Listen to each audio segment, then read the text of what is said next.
कामाची जादू नावाची जादू बघूयात यांच्या या हुकमी टेक्यांची दुसरी बाजू दुसरी बाजू दुसरी बाजू.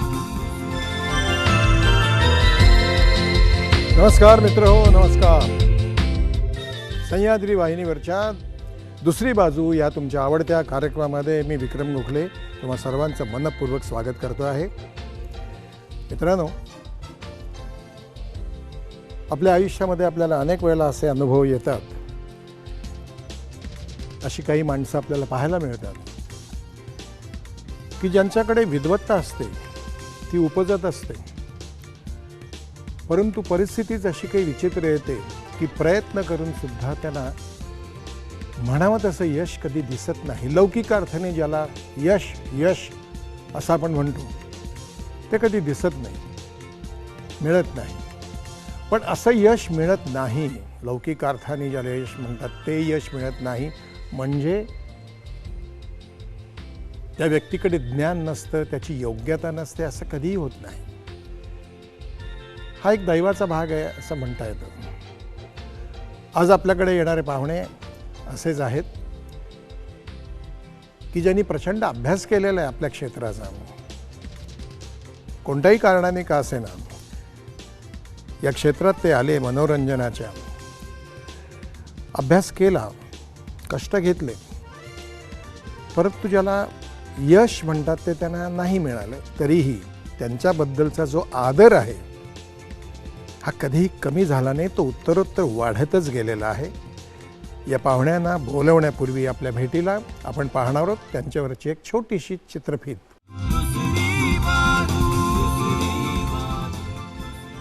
मराठी चित्रपटसृष्टीत सन्मानानं आणि आदरानं घेतलं जाणारं नाव म्हणजे सुप्रसिद्ध दिग्दर्शक राज दत्त. खरं नाव दत्ता मायाळू. वास्तविकतः आपलं खरं नाव ते देखील विसरले. विदर्भातल्या अत्यंत साधारण कुटुंबात जन्मलेले राज दत्त मूळचे वर्ध्याचे. आचार्य विनोबा भावेंच्या विचारानं भारावलेले राज दत्त सामाजिक जाणीवेचं अंग असलेले राज दत्त. चांदोवा मासिकाच्या संपादनावेळी चेन्नईत आलेल्या राजाभाऊ परांजपेंच्या संपर्कामुळे ते चित्रपट क्षेत्रात आले. मधुचंद्र आणि घरची राणी या त्यांच्या पहिल्या आणि दुसऱ्या चित्रपटाला उत्कृष्ट दिग्दर्शनाचा राज्य शासनाचा पुरस्कार मिळाला. राघू मैना, देवकीनंदन गोपाला, माझं घर माझा संसार, अरे संसार संसार, मुंबईचा फौजदार, अष्टविनायक अशा अनेक दर्जेदार कलाकृती सिनेरसिकांच्या भेटीला आणलेल्या राजदत्तांची बघूया दुसरी बाजू. तर मित्रांनो, भेटूया आपण राज दत्तजी यांना. दत्तजी हॅलो, या नमस्कार. या या नमस्कार करतो. अरे नाही नाही, काय आहे? या दत्ताजी, मनोरंजन क्षेत्राला निदान मराठी तरी तुम्ही कोण आहात, कसे आहात हे माहिती आहे. तुमचे चित्रपट पाहिलेले काही रसिक हे तुम्हाला ओळखतात, अजूनही तुमच्या चित्रपटांचं नाव काढतात. तुमच्याकडे काम केलेले जे कोणी कलावंत आहेत त्यातला मी एक आज जिवंत आहे. मी तुमचा नेहमीच आदर करत आहे. तर तुम्ही कसे घडलात हे आपल्याला प्रेक्षकांना सांगायचं आहे आणि थोडंसं मलाही समजून घ्यायचं आहे. मला अजून पूर्णपणे तुम्ही कळलेले आहात असं मला वाटत नाही. अय्यो, ही आपली जागा आहे, आपण इथे बसा, मी इथे बसतो.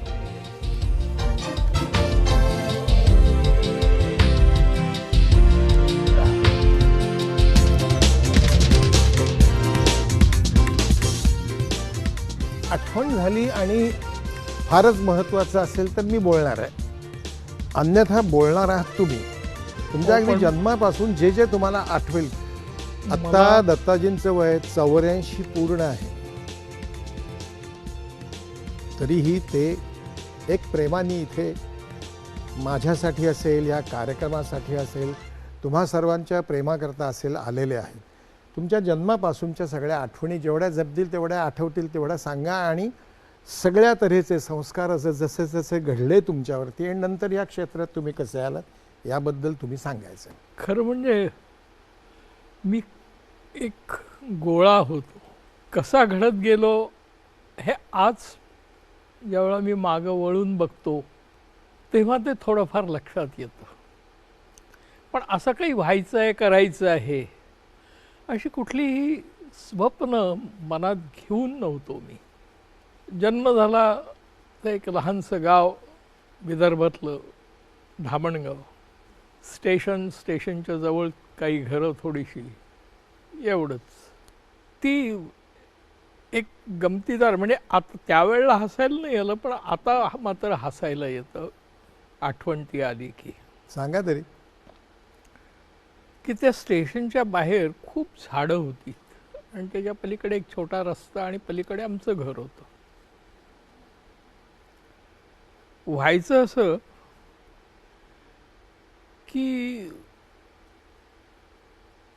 सकाळ झाली म्हणजे जी कन्सेप्ट आहे आपल्यामध्ये की चिमण्या कावळे ओरडू लागतात आणि त्याची जाणीवही व्हायची. आई ज्यावेळेला प्रेमानं किंवा थापटी देऊन उठवायची तर ऐकायला यायचं ते म्हणजे सकाळ झाली. एकदा काय झालं की आमच्याकडे कोणीतरी पाहुणे आले होते, नवीनच आले असतील, आणि ते आंघोळ बिंघोळ करून तयार झालेत आणि त्या सगळे बोलायला लागल्यामुळे मलाही असं वाटलं की काहीतरी आपलं झोप तर अजून झाली नाही पण सगळेच उठले आहेत, आंघोळी झाले आहेत. चिमणे कावळ्यांच्या आधी हे आवाज यायला लागले. हो, हे यायला लागले. म्हणून मी तर मग त्यांच्या गप्पा चालू होत्या आणि त्यामध्ये त्यांच्या असं लक्षात आलं की घरचे लोक सांगत होते, अहो आमच्याकडे कावळे केव्हाही ओरडतात, कारण रात्री गाडी येते त्यावेळेला ती वाफेची इंजिन होती, ती शिट्टी वाजायची आणि ती शिट्टी वाजली की झाडावरचे कावळे ओरडायला लागायचे. त्या पाहुण्यांना असं वाटलं की सकाळ झाली आणि त्यांनी आंघोळ करून घेतली होती. वडील तिथे कुठे होते? रेल्वेमध्ये होते. अच्छा. साधे गुड्स क्लर्क म्हणतात बर अगदी. बर. किंवा आमच्या घराण्यामध्ये माझे आजोबा सुद्धा, वडील सुद्धा हे रेल्वेतच. बरं बरं. काय कशा तऱ्हेची होती आर्थिक आघाडी? अत्यंत साधारण कुटुंबात राहणारी माणसं होतं. रिटायर्ड झाल्यामुळे आजोबांनी एक जागा घेतली, एक घर बांधलं, तिथे राहत होतो आम्ही. वर्ध्यातच? नाही, धामणगाव. धामणगावला. हां. आणि वडील मात्र रेल्वेत असल्यामुळे लागलेले ते काही वेळा यायचेही, त्यांच्या बदल्या व्हायच्या. हो. आणि साधारण मी जन्मापासून 4 ते 5 वयापर्यंत तिथेच राहत होतो. म्हणजे अच्छा. आजोबा, आई, मी एकटाच त्यावेळेला मुलगा होतो. वडील साधारण 5 वर्षाचा मी झाल्यानंतर वडील मग जिथे जिथे ती बदली होईल तिथे आई आणि आम्ही जात असतो. पण त्यानिमित्तानं खूप ठिकाणी, कारण त्या काळात बदल्या खूप लवकर लवकर व्हायच्या, त्यामुळे बदली झाली म्हणजे निमूटपणानं मनुष्य जात असे. त्यामुळे खूप ठिकाणी माझं अमरावती, अकोला, खंडवा, इटारसी, म्हणजे त्यावेळेला तो जो भुसावळ तो इटारसी असा जो रेल्वेचा ट्रॅक असतो त्याच्यामध्ये त्यांच्या बदल्या व्हायच्या. त्यामुळे काही वेळा हिंदीतही शिक्षण झालं, काही वेळा मराठीत झालं. आणि ज्यावेळेला 4थी मी पास झालो, 7वी पास झालो, त्यानंतर मग मात्र वडिलांनी असं ठरवलं की याच्यातनं याच्या अभ्यासावर कुठेतरी हे येत असा. पुढे ते बोलण्यातनं मला कळत होतं. त्यांनी मग वर्धा इथे वडील होते, तिथून तिथेच जेव्हा राहायचं त्यांची बदली झाली तर ते जात असत, पण घर मात्र त्यांनी तेच ठेवलं. बर आणि माझं शिक्षण 7वी नंतरचं बर. हे वर्ध्याला झालं. दत्ताजी, शिक्षण कुठपर्यंत पूर्ण केलं? मी B.Com पर्यंत केलं. आणि लगेच नोकरीला लागणं? हो, अर्थात. म्हणजे शिकायचं ते नोकरी लागावी म्हणूनच शिकायचं, हीच कन्सेप्ट आमच्या मध्यमवर्गीयांची, त्यावेळच्या लोअर मिडल क्लास मध्यमवर्गीयपेक्षाही आम्ही तशा अर्थानं. आईबद्दलच्या काय आठवणी आहेत? आई माझी खूप, एक तर तिला म्हणजे त्यांच्या बरोबरच्या बायकांबरोबर गप्पा मारायला त्यांनी घरी यावं. आणि त्या काळामध्ये एक सर्वसाधारण पद्धत होती की पापड करायचे आहेत, अमकं करायचं आहेत, मग 7-8 बायका यायच्या, मग त्यांच्या दुसऱ्या दिवशी तिकडे जायचं असं. आणि खूप मिळून मिसळून अशी वागणारी माझी आई होती. सर्व धर्म समभाव ही आजची आपली जी काही संकल्पना आहे, सर्व धर्म समभाव हे मला मान्यच आहे, परंतु त्यावेळेला हा सर्व धर्म समभाव हा कितपत अस्तित्वात होता? आजही तो तसाच आहे, फक्त बोलण्यात आपण फक्त बदललो आहोत. अगदी की बोलायचं सर्व समभाव, पण तो भाव नव्हता. नाही. बोचऱ्या जागा आहेत, त्यातनंच एका अर्थाने म्हणजे बाहेरचा कल्लोळ असेलच सांगणारा, वाचतही होतो, वाचनाची लहानपणापासून आवड.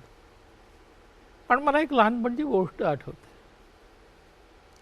की मी खेळत असताना तो लाकडी चेंडू होता, तो अंगणामध्ये नालीत पडला बाहेरच्या रस्त्याची, आणि मी तो उचलायला गेलो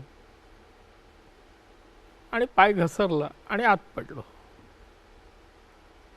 त्या अर्थाने नाली खोल होती, म्हणजे मला चढता येत नव्हतं. आणि थोडासा काहीतरी दगड निखळला असेल, काय झालं, किंवा माझा पाय सटकला असेल, काय तर आठवत नाही, पण मी पडलो.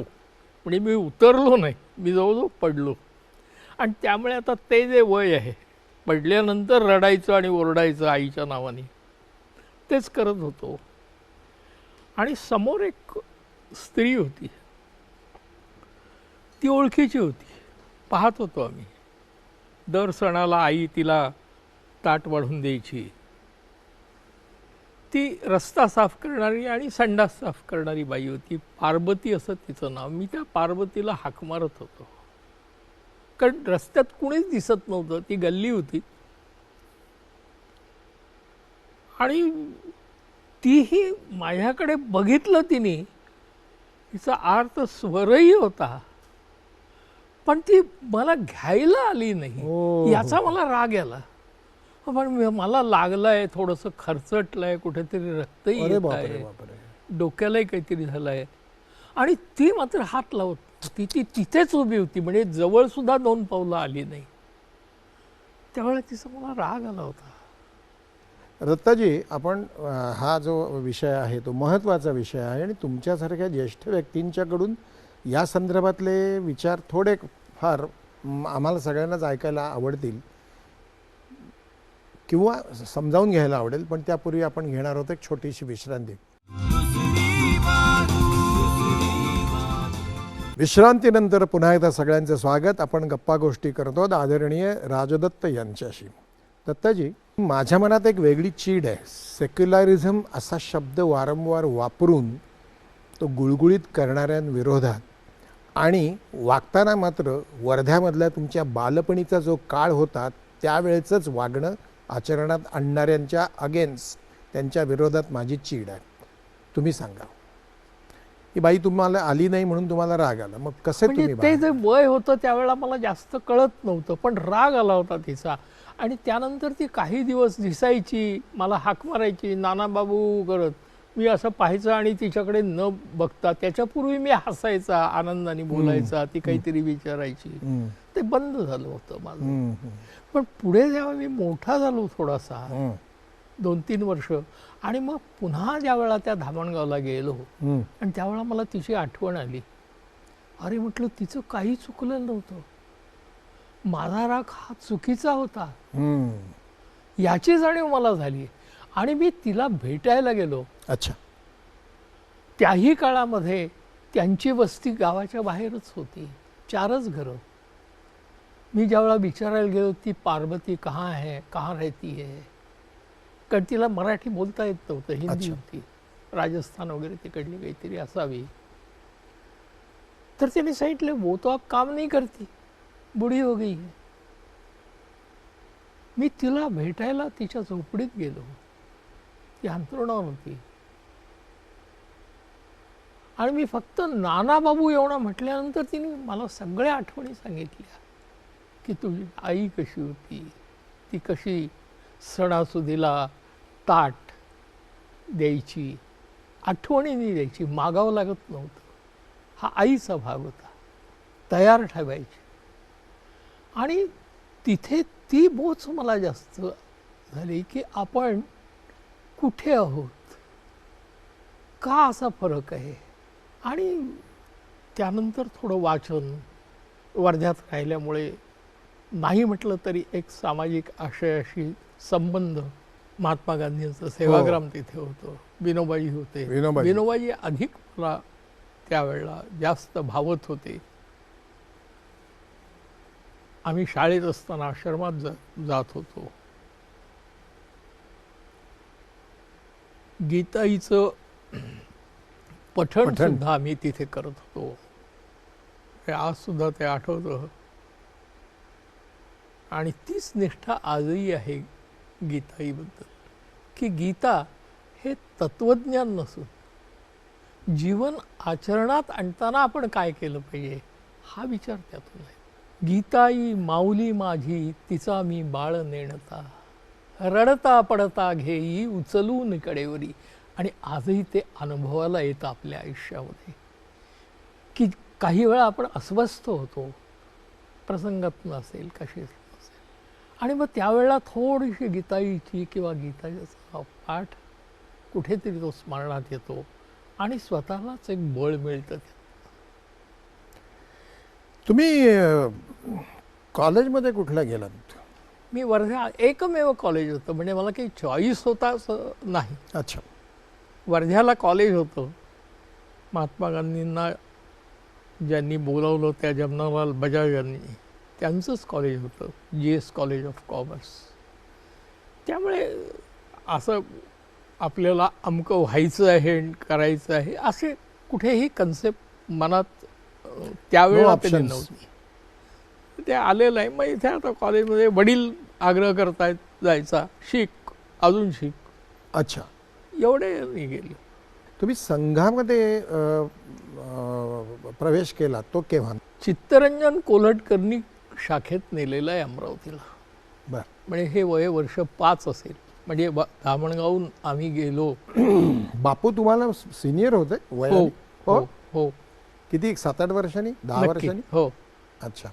राष्ट्राकरता मरायला तयार आहे तो संघाचा शिपाई नाही, आहे. पण हे तर विचार केला तर सावरकरांनी 1857 लिहिताना त्यांच्या मनात द्वेष असता तर त्यावेळेला 1857 मध्ये उठाव जो आहे तो मौलवी ऐक्यामुळेच बद्दल झालेला आणि आहे. बहादूर शाह जफर बद्दल त्यांनी जी वाक्य लिहिली ती लिहिली नसती. तुम्ही संघामध्ये प्रवेश करते झाल्यानंतर सुद्धा तुमच्यावरती गांधी विचारांचा पगडा जो व्हायला लागला तो कुठे, कसा? ते आपण त्याचा नेहमीच थोडासा वेगळ्या अर्थाने घेतो. म्हणजे आज जसे एक ब्लॉक पडलेले आहेत, झालेले आहेत, घट्ट आहेत, भिंती आहेत मध्ये, हे म्हणजे हे असेच, यांच्यावर हा शिक्का म्हणजे हा शिक्का, असं त्या काळात आम्हाला तरी जाणवत नव्हतं. वर्ध्यात तसं वातावरण नव्हतं. त्यामुळे सहजपणानं विनोबाजींच्या आश्रमात जाणं, गोपुरीला जाऊन महाराजांची सेवा करणं, ह्याही गोष्टी मिळाल्या. पण हे करताना आजूबाजूची जी माणसं होती या माणसांचा तो परिणाम होता. त्या काळामध्ये मी संघात गेलो त्यावेळेला म्हटलं तर त्यातला खेळ, म्हटलं तर थोडीशी आवड, चालणं, अमकं करणं, हे करणं, शिस्त ज्याला म्हणतात, हा एवढाच भाग होता. नंतर ते आकलन होत गेलं की याचे अर्थ काय, यांची वैचारिक यांची भूमिका बैठक काय, आणि त्याही पेक्षा एक स्वभावातही असेल की वैचारिक भूमिका ही महत्वाचं नसून कार्य कुठलं करत आहे हो ते महत्वाचं आहे, ते जास्त महत्वाचं आहे. विनोबाजींच्या कडून तुम्हाला विचार काय मिळाला? की आपलं जीवन एवढ्याच पुरतं आपण मर्यादित राहू नये, डोळे उघडे ठेवून समोर बघावं आणि तिथे ज्याला आपल्या मदतीचा हात देता येईल त्याच्यावर तो द्यावा, कुणाच्या पाठीवरनं हात फिरवावा, कुणाला हात देऊन उचलावं, या पद्धतीची विनोबांची शिकवण. तुम्ही 42च्या लढ्यामध्ये उतरलात? नाही, मी लढा पाहिला आहे. अच्छा. 42च्या लढ्यात नाही उतरलो. बरं बरं बरं. पण मी तर पाहिलं आहे, ती माणसं पाहिली आहेत. पण तुम्ही 16व्या 17व्या वयामध्ये जे म्हणजे नेमकेपणाने काय करावं पुढे हे माहीत नसतानाचं जे वय असतं, तेव्हा तुम्ही तुरुंगवास जो भोगला पहिला तो संघबंदीबद्दलचा होता. अच्छा. तुरुंगात गेल्यानंतर तुम्हाला जो नवीन आणखीन एक काही विचार मिळाला, सामाजिक विचार, राजकीय विचार असेल कदाचित, त्याबद्दल आपण पुन्हा बोलणार आहोत. पण त्यापूर्वी आपण एक छोटीशी पुन्हा एकदा विश्रांती घेणार आहोत. मित्रमंडळी, आपण एक छोटीशी विश्रांती घेणार आहोत. सर्वांचं विश्रांतीनंतर पुन्हा एकदा स्वागत. आपण एका महत्त्वाच्या व्यक्तिमत्वाबरोबर गप्पा गोष्टी करत आहात. दत्ताजी, तुम्ही या तुरुंगवास भोगल्यानंतर जेव्हा बाहेर आलात तेव्हा तुरुंगात जाण्यापूर्वीचा तुमचा जो सामाजिक राजकीय एकूणच जो काही विचार म्हणून होता 16-17व्या वयातला, त्या विचारामध्ये काही फरक पडला का 2 महिने 10 दिवस तुरुंगवास भोगल्यानंतर? फरक तशा अर्थाने नाही पडले, पण तिथे विचारांना मात्र खरोखर म्हणजे केलं त्यावेळेला मी विचार केला असेल असं मला नाही वाटत. कारण तिथे हे पाहिलं, म्हणजे त्यानंतर मॅट्रिक झालो आणि त्यानंतरची जी माणसं मिळाली, ठाकूरदास बंग म्हणजे आजचे अभय बंगचे वडील, ते माझे प्राध्यापक, ही माणसं मिळाली आणि तिथे कुठेही मला कुठलेही इझम हे जाणवले नाही. मी संघाचा आहे, मला वेगळी वागणूक किंवा थोडासा बाजूला करण्याची ही मला जाणवली नाही. हा एक आपला विद्यार्थी आहे या अर्थानं हे होत गेलं. तुमच्या मुलीचं तुमच्याविषयी काय मत आहे, तुमच्या एकूणच अस्तित्वाबद्दल, तुमच्या आंतरिक तुमचं जे व्यक्तिमत्व आहे त्याबद्दल ते जरा पाहूया आपण. बाबा तसे आम्हाला भेटले कमीच, कारण ते कामातच जास्ती असायचे. त्यांचं शिस्त ही जास्ती महत्त्वाची होती. त्यांना साधं राहणं, अत्यंत उच्च विचार, त्यांच्या विचारांचा आमच्यावर फार पगडा आहे. त्यांच्या म्हणजे पहिल्यांदा आम्हाला ते वाटलं नाही तरी त्या गोष्टी आम्ही नंतर अनुकरण करायला लागलो. त्यांच्या डायरेक्टर म्हणून ते सगळ्यांनाच माहिती आहेत. त्यांचे आता ॲक्टर म्हणून त्यांची कारकीर्द येऊ घातली आहे, तर त्याच्याविषयी मी त्यांना शुभेच्छा देईन की त्यांनी डायरेक्टर म्हणून जसं नाव त्यांचं झालं तसंच ॲक्टर म्हणून पण होऊ देत. हा जो सेवाग्राम किंवा आश्रम आहे आणि मग आमट्यांच्याकडे तुम्ही आमट्यांच्याकडे तिथेही जाऊन काही कार्य केलं, तर ही सगळं केल्यानंतर आणखीन काही महत्त्वाची अशी काही आयुष्याबद्दल जाणीव झाली का दत्ताजी? की आमच्या शाळेची ट्रिप गेली होती वरोड्याला, बल्लारशा, तिथे दगडी कोळशाच्या खाणी आहेत. शाळेची ट्रिप जायची, हिवाळ्यामधले 1-2 रविवार हे असे कुठेतरी जायचं. त्यावेळेला त्यांनी हे केलं की आपण दगडी कोळशाच्या खाणी पाहायला जाऊ आणि आम्ही तिथे गेलो. हे तर शाळेतली गोष्ट आहे माझी. आम्ही तिथे गेलो त्यावेळेला आजच्यासारखा म्हणजे मशिनरी नव्हती, लिफ्ट नव्हते, असं आत जावं लागायचं. बोगदा होता आणि ती कोळशाची खाण, तिथे श्रम करणारी माणसं, श्वास घ्यायलाही थोडासा जड जायचं.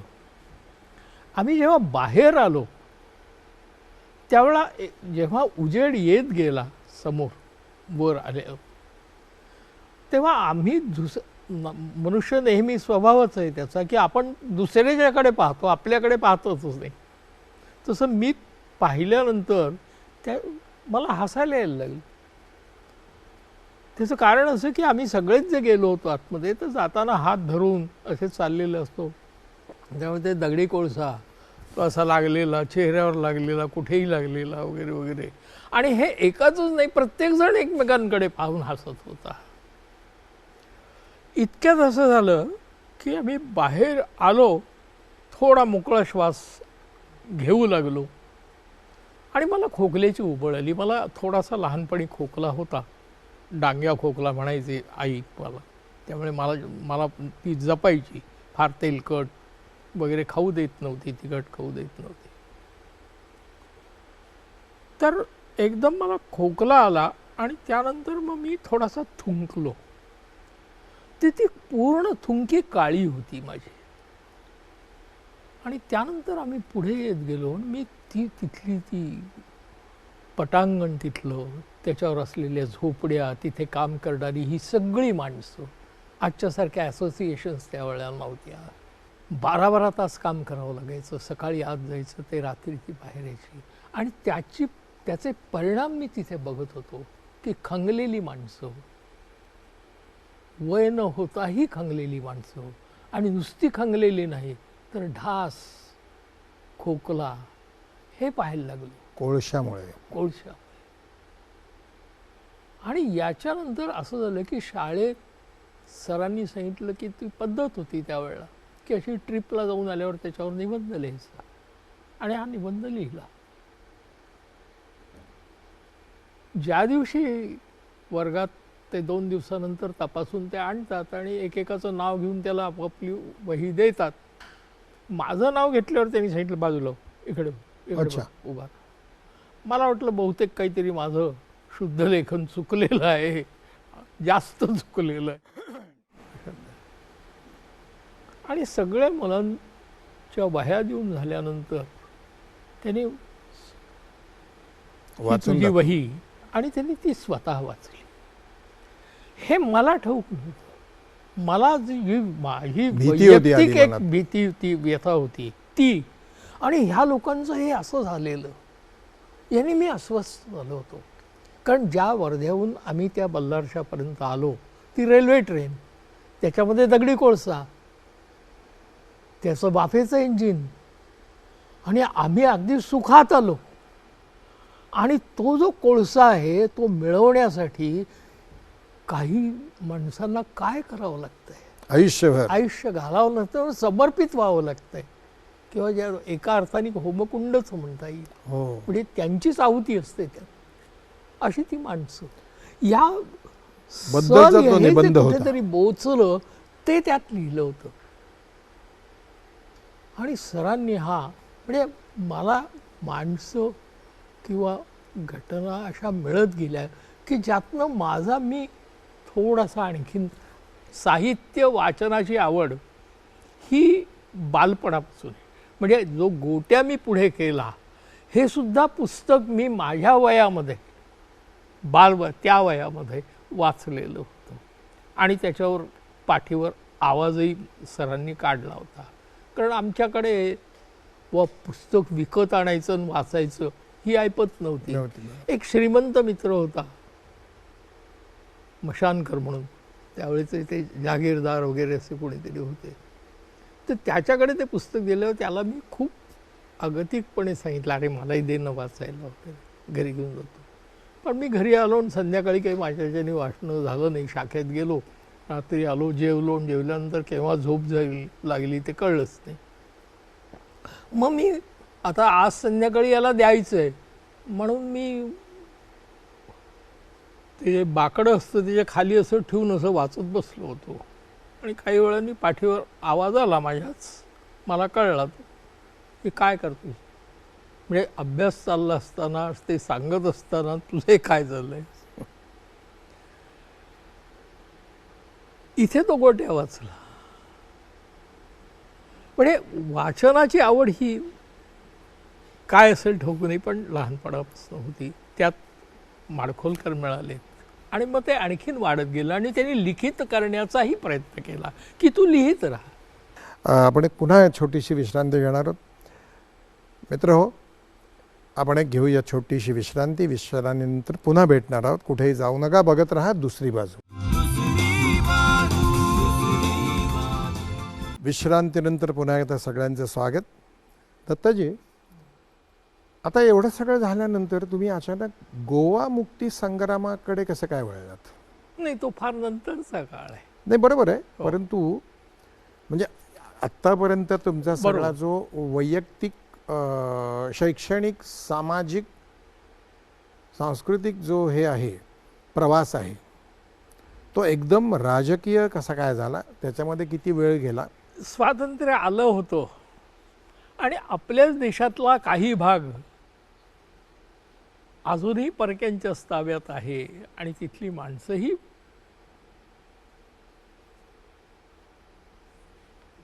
म्हटलं तर गुलाम आहेत, हे पटत नव्हतं. हम्म, मग आपण काहीतरी करायला पाहिजे. हम्म, काय करता येईल, म्हणजे काही केलं पाहिजे असंही डोक्यात कधी नव्हतं, पण जे चाललं होतं ते बरोबर नाही एवढं वाटत होतं. आणि अशा वेळेला ती संधी मिळाली की आपण यात भाग घेतला पाहिजे, सत्याग्रह. अचानक चित्रपटाकडे कसं काय वळलात? नाही मग तो काही ठरवून नाही, तो केवळ म्हटलं तर अपघात आहे. म्हणजे मला आवड गाणं ऐकण्याची, मेळ्यामध्ये काम करण्याची. त्यावेळेला गणेशोत्सव असायचे, बर बर, वाडीतला गणपती असायचा, वगैरे वगैरे. तिथे मग काहीतरी आपला हल्लागुल्ला करायचा.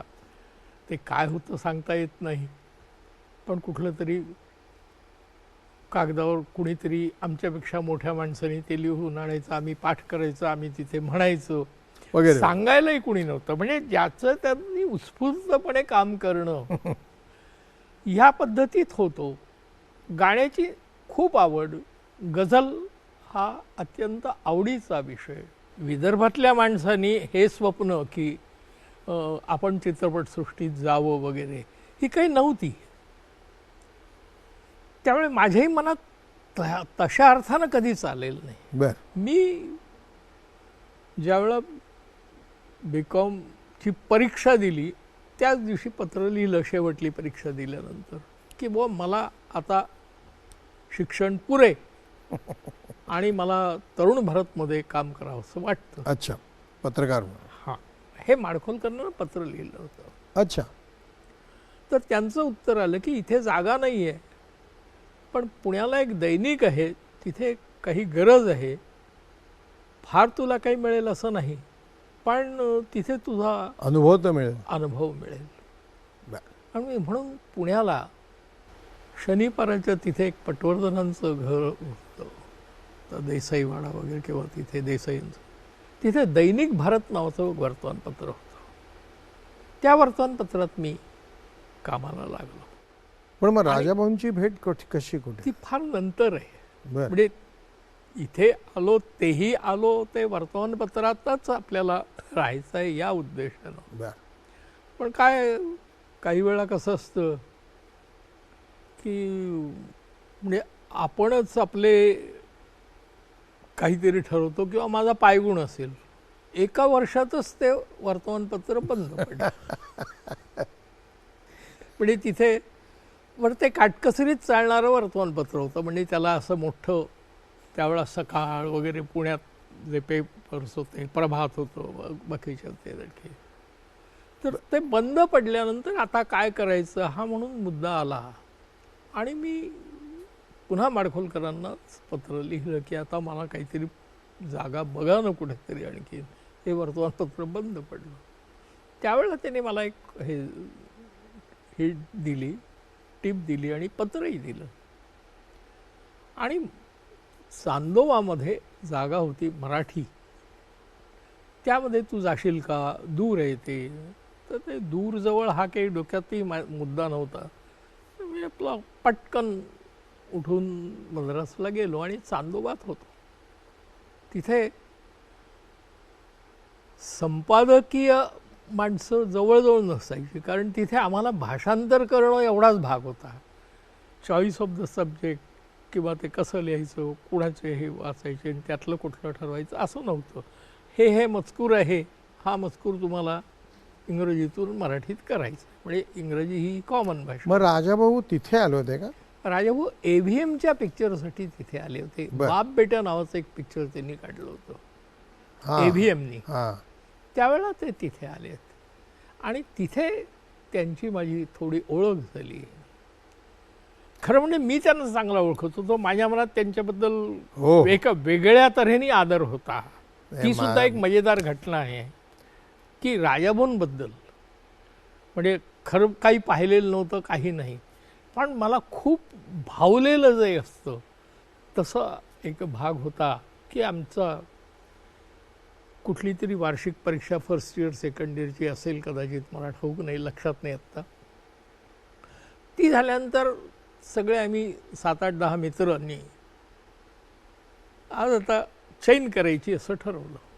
तर त्यावेळेला चैन याचा अर्थ असा होता की एखादी मिसळ खायची, आमच्या तिकडे त्याला बटाटे वड्याला आलूबोंडा म्हणायचे, तो आलूबोंडा खायचा आणि एखादा सिनेमा पाहायचा. हा आम्ही सिनेमा पाहायला जे गेलो त्यावेळेला जाताना आमच्या पद्धतीत आम्ही गेलो. आता ते जे वय होतं थोडंसं 14-16-17च्या नंतरचं, त्यातल्या ज्या टिंगलटवाळ्या आणि गप्पा असतात किंवा विषय असतात, तुम्हीही अनुभवले असतील ते, तर तशा गप्पा मारत आम्ही चाललेलो होतो. तिकीट काढली आणि आम्ही बसलो. इंटरव्हलला कुणालाच अरे आता मिसळ खावी किंवा आलूबोंडा खावा असं काही वाटलं नाही. हां.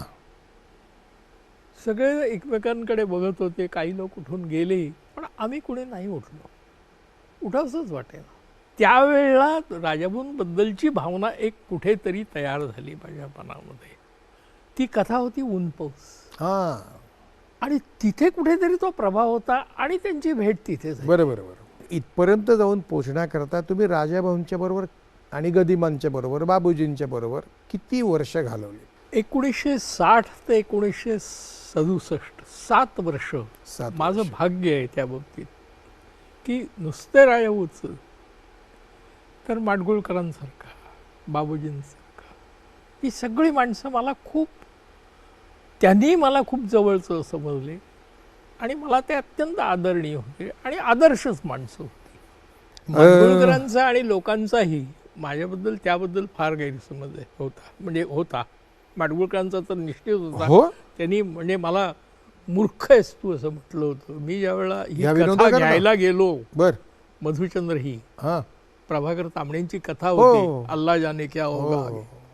तर त्यांनी सांगितलं की अरे तू काहीतरीच काय करतोय, तुला हसता नीट येत नाही, तू भलत्याच मार्गाला कशाला जातोय, सासू सुनेची सेफ अशी काहीतरी कथा घे कर.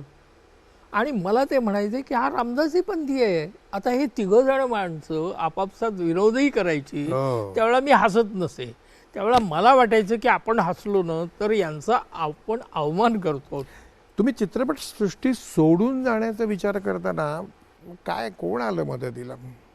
सोडून जाणं हा नव्हता. बर. माझ्यासमोर पर्याय नव्हता की मधुचंद्र खूप चाललो. हो. त्या ह्याच्यात मी लग्नही करून बसलो. म्हणजे तिकडे मधुचंद्र झाला, इकडे माझं लग्न नंतर झालं आणि पुढे 8 महिने काम नाही हो. मी आपलं वाट पाहतोय. पण शेवटी विचार केला की पुन्हा आपण आपल्या अमावस्येनंतरचा जो पुन्हा चंद्र येतो तसं आपण चांदोबा जावं. मग तेव्हा सुलोचनाबाईंना पहिल्यांदी ही गोष्ट खूप हे झाली, त्या अस्वस्थ झाल्या असाव्यात. एक चांगला दिग्दर्शक निघून चाललेला आहे. काय कोणाला म्हणजे माझ्याबद्दल अत्यंत अतिव म्हणजे मुलासारखंच मानलं त्यांनी मला. आणखीन कोण? आणि त्यांनी सांगितलं भालजींकडे जा, तुला काहीतरी काम आणि पैसे मिळतील, असिस्टंट म्हणून घ्या. आणि मला वाटतं लताबाई ना. ते असं झालं की तिथे गेल्यानंतर बाबांचं म्हणणं भालजींचं असं होतं की तुला असिस्टंट म्हणून जर पुन्हा घेतला तर तुला पुन्हा कोणी दिग्दर्शन देणार नाही, त्यामुळे ते मी करणार नाही. हवं असेल तर तू दर महिन्याला मनी ऑर्डर घेऊन जा. मी ते नाही म्हटलं. मग त्यावेळेला त्यांनी मला संध्याकाळी परत बोलवलं आणि सांगितलं की मी तुला काम देतो आणि खूप 2-3 कपाटं भरलेली आहेत, स्क्रिप्ट्स आहेत, मीच काय लिहिली आहेत मला आठवत नाही, तू ती वाच आणि त्याच्या नोट्स काढ. त्या काढत असताना ते एक दिवस 7-8 दिवस झाल्यावर मला ते विचारायला आले, काय रे तू वाचतोयस ना? म्हटलं हो वाचतोय ना. किती झालीत? म्हटलं 8-10 वाचून झालीत. काही बरी आहेत का रे? असं ते म्हटलं. आता बाबा म्हणजे माझ्या गुरूंचे गुरु, हो. मी काय म्हणणार? नाही म्हटलं छान आहेत छान आहेत. नाही म्हटलं तरी त्यातल्या त्यात तुला कुठलं बरं वाटलं? म्हटलं मला घरची राणी जरा बरं वाटलं. का रे म्हणले? आणि तिथे माझा हे राहिला नाही बॅलन्स. म्हटलं ते भालजी पेंढारकरांनी लिहिलं आहे असं वाटतच नाही. त्यात देव, देश, धर्म वगैरे वर काही शब्दच नाही आहेत. आता हे मी बोलल्यावर माझ्या मनात काही नव्हतं, पण तो लागत होता मात्र त्यांना. ते म्हटले तू माझी टिंगल करतोय. आणि मग त्याच्यावर ते हसले. आता तुम्ही हसलात तसेच. आणि मला म्हणले असं कर, मग तुला ते आवडलंय ना, तू त्याच्यावर चित्रपट कर. मी केला. त्याला शासनाचा पुरस्कार त्याचा शासनाचा पुरस्कार मिळाल्यावर मी त्यांना नमस्कार करायला गेलो की बुवा यांच्यामुळे माझं आयुष्य पुन्हा सुरू झालं, नाहीतर मी कदाचित तिकडे गेलो असतो. समाज पुरुषाच्या मनावरती चित्रपट या प्रसार माध्यमाचा कितपत परिणाम होतो? मला निश्चित वाटतं. मी आज ज्या प्रेमाने इतकी वर्ष या क्षेत्रात राहिलो, कारण माझ्यासमोर मला संत एकनाथ दिसायचे. आजही आहे माझा तो एक आदर्श आहे की समाज मनाला काहीतरी सांगावं, मनोरंजनही करावं. ही जी पद्धत एकनाथांनी आणली, भारुडं आणली. अगगग विंचू चावला म्हटलं, लोक हसतात, साहजिक आहे. दिवसभर श्रम केलेला मनुष्य हसला पाहिजे तर त्याच्या जीवनात आनंद येईल. पण ते करत असतानाही त्याला काहीतरी की मग ती इंगळी म्हणजे अहम आहे रे मावा, हेही सांगितलं गेलं पाहिजे. मला ते फॉलो करण्याचा मी थोडासा प्रयत्न केला. पण मनोरंजनाच्या बाबतीत काय, कसं काय साधलं तुम्ही? थोडं मन उल्हसित करणं प्रेक्षकांचं, ही आमची गरज आहे. खरं तर तो त्यासाठी येतो, तो भुकेला त्यासाठी असतो, कंटाळलेला असतो दिवसभराच्या श्रमातनं कामातनं, जो आपापल्या पद्धतीने. मग तो श्रमिक असेल, क्लेरिकल जॉबचा मनुष्य असेल, काही असेल. तुम्ही आता अभिनयाकडे वळलेला आहात, तर शेवटचं आत्ता अगदी अलीकडचं तुमचं कुठला दुसऱ्याच्या दिग्दर्शनाखाली काम करणे शेवटचं अगदी असं कोणतं? मी 2 आत्ता हे केलेत. एक रणदिवेंची दुसऱ्या जगातली इथली एक भूमिका मी केली, आणि वाक्या नावाचा एक चित्रपट केला ज्याच्यामध्ये मी पोतराज असतो. पहिल्यांदा तुम्ही जेव्हा कॅमेरा समोर उभे राहिलात, कॅमेरा समोर, तो कुठला चित्रपट? नाही, अगदी पहिल्यांदा असं नाही. राजाभाऊंकडे असिस्टंट असताना सुद्धा बर, चल दत्ता मिशी लाव रे, अच्छा, आणि उघडा हो किंवा फेटा घाल, हे चालूच होतं. म्हणजे अभिनय ही गोष्ट, जसं तुम्हाला आधी सांगितलं की मेळ्यातपासून ती सुरुवात आहे. कॉलेजमध्येही आम्ही काम करत होतो. अगदी राम मेघे मिनिस्टर होते ते आणि मी, आम्ही एकत्र कॉलेजमध्ये कामं केली. दूरदर्शनवरती तुम्ही गोट्या जेव्हा केलं, त्याच्यापूर्वी तुम्ही स्मॉल स्क्रीन, छोटा पडदा, याच्या संदर्भात काही? याच्या संबंधात अगदी पहिली केली मी ती एक कहाणी नावाची एक सिरियल होती. त्यावेळेला मुंबई दूरदर्शन नव्हतं. बर, तो काळ आहे. बर. त्या काळामध्ये एक कहाणी नावाची एक सिरियल यायची दिल्ली दूरदर्शनवर. अच्छा, दिल्लीवरती. त्याच्यामध्ये मला सांगितलं गेलं की एक मराठी कथा करायची, त्यासाठी 5 मराठी कथा तुम्ही द्या. बर. त्यातल्या 5 दिलेल्या होत्या. त्यातले मधु मंगेश कर्णिकांची बर एक कथा गोकुळ नावाची होती. बर, त्याच्यावर मी केलेली होती. बर.